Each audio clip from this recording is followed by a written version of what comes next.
জয় গোবিন্দ, জয় গোবিন্দ।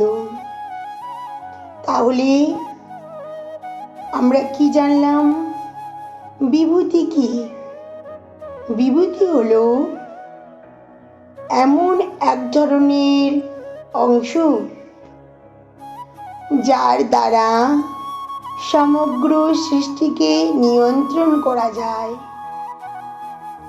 অমর কোষ অভিলাষে বিভূতি শব্দের অর্থে বলা হয়েছে অসাধারণ ঈশ্বর। নির্বিশেষবাদীরা অথবা সর্বঈশ্বর বাণীর পরমেশ্বর ভগবানের অসাধারণ বিভূতি ও তার দিব্য শক্তির প্রকাশ উপলব্ধি করতে পারে না। জড় ও চিন্ময় উভয় জগতেই ভগবানের শক্তি ভিন্ন ভিন্ন প্রকাশের মাধ্যমে ব্যক্ত হয়েছে।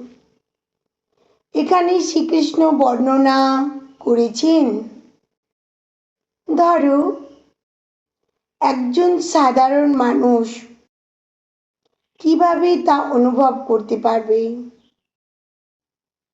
তাই ভগবানের অনন্ত শক্তি কেবল আংশিকভাবে বর্ণিত হয়েছে।